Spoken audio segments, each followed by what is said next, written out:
प्लेटो का theory of justice आता है। अब थियरी ऑफ जस्टिस जो है ना प्लेटो का, वो अपनी किताब रिपब्लिक के अंदर थियरी ऑफ जस्टिस देता है। रिपब्लिक का जैसे मैंने आपको बताया, इसका टाइटल जो है इसका क्या है, कंसर्निंग जस्टिस है। तो इसका टाइटल ही कंसर्निंग जस्टिस है। इसके अंदर वो अपनी थियरी ऑफ जस्टिस देता है। देखो जो प्लेटो की थियरी ऑफ जस्टिस है, प्लेटो की थियरी ऑफ जस्टिस के अंदर प्लेटो ने सोक्रेटिस को मेन कैरेक्टर बनाया हुआ है। तो प्लेटो ये कहता है कि ये सोक्रेटिस की थियरी ऑफ जस्टिस है, मतलब प्लेटो सोक्रेटिस को मेन कैरेक्टर बनाता है, मतलब कि प्लेटो जो है वो सोक्रेटिस को सेंट्रल पोजीशन देता है।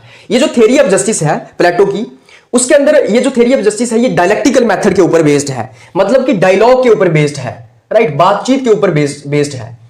अब होता क्या है, देखो जो प्लेटो की थियरी ऑफ जस्टिस है उसमें प्लेटो ये कह रहा है कि सोक्रेटिस क्या कर रहे हैं, सोक्रेटिस जो है वो मेन कैरेक्टर है और सोक्रेटिस जो है वो अलग अलग लोगों से डायलॉग कर रहे हैं, जिसको हम डायलेक्टिक्स कहते हैं। डायलॉग कर रहे हैं मतलब बातचीत से प्लेटो ये समझने की कोशिश कर रहे हैं कि जस्टिस क्या है। तो फॉर एग्जांपल मैं ये कह रहा हूं कि जस्टिस क्या है, मतलब मैं ये जानने की कोशिश कर रहा हूं कि जस्टिस क्या है। मुझे आप सोक्रेटिस मान लीजिए, मैं 3-4 लोगों को चुनता हूं, मैंने एक आयुष को चुन लिया, एक आशु को चुन लिया, एक विक्रम को चुन लिया। मैं सबसे पहले आयुष के पास जा रहा हूं कि बता जस्टिस क्या तेरे लिए। तो आयुष मुझे बताता है कि जस्टिस ये है। तो मुझे अगर आयुष की कोई बात पसंद आती है तो उसको मैं अपनी डायरी के अंदर ऐड कर देता हूं, जो बात मुझे अच्छी नहीं लगती है तो उसको मैं रिजेक्ट कर देता हूं। फिर मैं आशु के पास जाता हूं, बता जस्टिस क्या है। आशु मुझे बताता है कि जस्टिस ये है। तो मैं आशु की जो बात मुझे अच्छी लगती है मैं अपनी डायरी में ऐड कर देता हूं और जो अच्छी नहीं लगती है उसको रिजेक्ट कर देता हूं। फिर मैं विक्रम के पास जाता हूं, बता जस्टिस क्या है। विक्रम मुझे बताता है कि जस्टिस ये है, लेकिन मैं उसके साथ जो है सेटिस्फाई नहीं हूं, मैं उससे सहमत नहीं हूं, तो मैं उसकी बात को रिजेक्ट कर देता हूं। ऐसा ही हो रहा है। सोक्रेटिस मेन कैरेक्टर है और सोक्रेटिस डायलॉग कर रहे हैं किसके साथ, सेफलस के साथ, पोल मार्कस के साथ, थ्रासिमाकस के साथ और ग्लाउकान के साथ, राइट। सोक्रेटिस सबसे पहले आते हैं सेफलस के पास। सोक्रेटिस सेफलस को पूछते हैं बता भाई तेरे लिए जस्टिस क्या है। तो सेफलस कहता है हाँ बिल्कुल मैं बताऊंगा जस्टिस क्या है। तो सोक्रेटिस को सेफलस बताता है कि doing one's duties and paying one's dues is justice.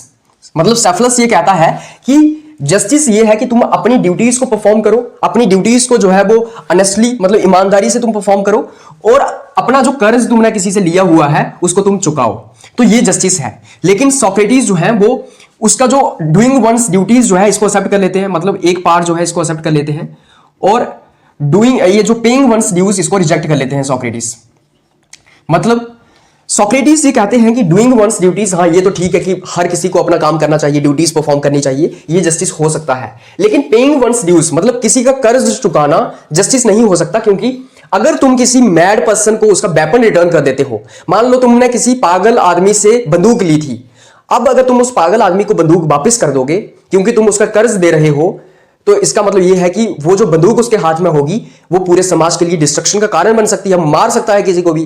तो वो ये कहते हैं कि तुम किसी मैड पर्सन को उसका वेपन रिटर्न नहीं कर सकते हो। तो ये जो सेफलस की डेफिनेशन थी जस्टिस की, इसको वो पार्शियली एक्सेप्ट करते हैं, पार्शियली रिजेक्ट कर देते हैं। वो कहते हैं डूइंग वंस ड्यूटीज ये तो ठीक है, हर किसी को अपनी ड्यूटीज को परफॉर्म करना चाहिए, ये जस्टिस हो सकता है, मगर अपनी जो कर्ज है, जो ड्यूज है, इनको वापिस करना, इनको रिटर्न करना जो है वो सही नहीं है, क्योंकि कभी कभी हम अगर मैड पर्सन को उसका वेपन रिटर्न कर देंगे तो दिक्कत हो सकती है। उसके बाद सेफलस का बेटा आता है, son of Cephalus, Polemarchus. Polemarchus कहता है मैं बताता हूं जस्टिस क्या होता है। तो सोक्रेटिस उसको बोलते हैं बता क्या है जस्टिस। तो पोल मार्कस कहता है being good to your friends and evil to your enemies. Polemarchus का ये कहना था कि हमें अपने दोस्तों के साथ अच्छा करना है, दोस्तों के लिए अच्छा रहना है, और जो हमारे दुश्मन है उनके साथ हमें बुरा करना है, उनके साथ बुराई करनी है। तो सोक्रेटिस इसको डायरेक्टली रिजेक्ट कर लेते हैं। सोक्रेटिस कहते हैं कि तुम्हें तो मतलब तुम कैसे पहचानोगे कि तुम्हारा दोस्त कौन है और दुश्मन कौन है। तुम्हारा दोस्त जो है वो छुपा हुआ आपका दुश्मन हो सकता है, your friend may be your enemy in disguise. तो यहां पे पोल मार्कस का जो थॉट था इसको कंप्लीटली रिजेक्ट कर देते हैं सोक्रेटिस, क्योंकि सोक्रेटिस ये कहते हैं कि तुम्हें पहले तो ये पता ही नहीं होगा कि तुम्हारा दोस्त कौन है और दुश्मन कौन है, और दूसरा ये है कि जस्टिस किसी को हार्म नहीं पहुंचा सकता। मतलब जस्टिस के अंदर न्याय सभी के लिए एक समान होता है, न्याय के अंदर किसी को हार्म नहीं पहुंचाया जा सकता। जैसे तुम कह रहे हो कि तुम्हें बुराई करनी है अपने दुश्मन के साथ, लेकिन जस्टिस जो है वो ऐसा नहीं है। जस्टिस सभी के लिए इक्वल होता है, जस्टिस सभी के लिए इक्वल होता है और ये हार्मलेस होता है, ये किसी को भी नुकसान नहीं पहुंचा सकता। उसके बाद थ्रासिमाकस से सोक्रेटिस पूछते हैं कि क्या है जस्टिस। तो थ्रासिमाकस कहता है कि justice is the interest of stronger. मतलब कि थ्रासिमाकस का ये कहना था कि जो जस्टिस है वो सिर्फ स्ट्रॉन्गर जो इंसान है, जो स्ट्रॉन्गर्स है सोसाइटी के अंदर, जो मजबूत लोग हैं उनका इंटरेस्ट है। इसको भी रिजेक्ट कर देते हैं अपने सोक्रेटिस। वो कहते हैं कि भाई जस्टिस जो है वो यूनिवर्सल है सभी के लिए, वो किसी एक का इंटरेस्ट नहीं है, मतलब किसी स्ट्रॉन्गर का इंटरेस्ट नहीं है। फिर वो ग्लाउकॉन के पास आते हैं, उसको पूछते हैं कि बता जस्टिस क्या है। तो ग्लाउकॉन कहता है justice is the interest of weaker. वो कहता है कि जो जस्टिस है वो वीक लोग जो है समाज के अंदर उनका इंटरेस्ट है, क्योंकि स्ट्रॉन्ग लोग जो है वो कभी कहीं ना कहीं अपना गुजारा चला ही लेते हैं, लेकिन वीक लोगों का इंटरेस्ट है, तो इसको भी वो रिजेक्ट कर देते हैं। वो कहते हैं कि जस्टिस क्या है, यूनिवर्सल है। इस तरीके से वो सबसे पहले अपना डायलॉग करते हैं, डायलेक्टिकल मेथड को यूज करते हैं, उसके बाद वो अपनी थ्योरी ऑफ जस्टिस देते हैं। अब हम बात करते हैं प्लेटो की मेन, मतलब प्लेटो का क्या था जस्टिस का कंसेप्ट। पहले तो डायलॉग हो गया, मतलब सोक्रेटिस के द्वारा, सोक्रेटिस को उसने मेन कैरेक्टर रखा था, डायलॉग हो गया। उसके बाद प्लेटो का ये कहना था कि एक इंडिविजुअल जो होता है उसकी जो सोल होती है, उसकी सोल के अंदर 3 कैरेक्टरिस्टिक्स होते हैं, 3 कैरेक्टरिस्टिक्स होते हैं। 3 कैरेक्टरिस्टिक्स क्या होते हैं? सबसे पहले एक इंडिविजुअल की सोल के अंदर 3 कैरेक्टरिस्टिक्स होते हैं। पहले रीजन होता है, दूसरा करेज होता है और तीसरा होता है एपिटाइट। तो हर एक इंसान की सोल के अंदर 3 कैरेक्टरिस्टिक्स होते हैं। 3 कैरेक्टरिस्टिक्स से इंसान बना होता है, एक रीजन, एक करेज, एक एपिटाइट। ये जो रीजन है उसको वो गोल्ड कहते हैं, ये जो करेज है उसको सिल्वर कहते हैं, और जो एपिटाइट है उसको वो कॉपर से मतलब कंपेयर करते हैं। इसी को वो थियरी ऑफ मेटल्स या मेंस ऑफ मेटल जो है वो इसी कंसेप्ट को कहा जाता है। ये जो गोल्ड, सिल्वर और कॉपर के साथ वो कंपेयर कर रहे हैं। तो सिंपली प्लेटो का ये कहना है कि एक इंडिविजुअल की सोल के अंदर 3 चीजें होती हैं, रीजन, करेज, एपिटाइट। जिसके अंदर रीजन डोमिनेट करता है, जिसके अंदर रीजन सबसे ज्यादा होता है, वो बनता है फिलोसोफर किंग। वो क्या बनता है? Philosopher king. पीके, पीके का मतलब हो गया फिलोसोफर किंग। जिसके अंदर रीजन डोमिनेट करता है वो फिलोसोफर किंग बनेगा।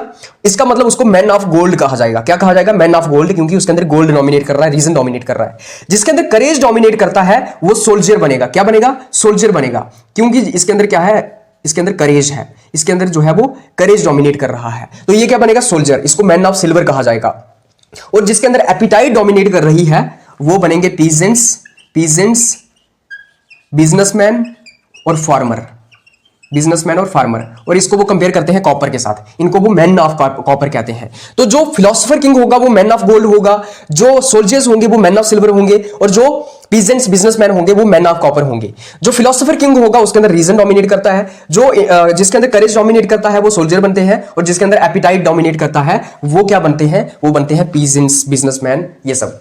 अब प्लेटो की थ्योरी ऑफ जस्टिस ये है कि अगर सारे लोग जिनके अंदर रीजन डोमिनेट कर रहा है अगर वो फिलोसोफर किंग बन जाए, जिनके अंदर करेज डोमिनेट कर रहा है अगर वो सोल्जर बन जाए, और जिनके अंदर एपिटाइट डोमिनेट कर रही है अगर वो पीजेंट्स बन जाए, तो समाज के अंदर जस्टिस आएगा। मतलब कि फंक्शनल स्पेशलाइजेशन की यहां पे बात की जाएगी कि जिस इंसान के अंदर जो चीज डोमिनेट करती है वो वही काम करेगा।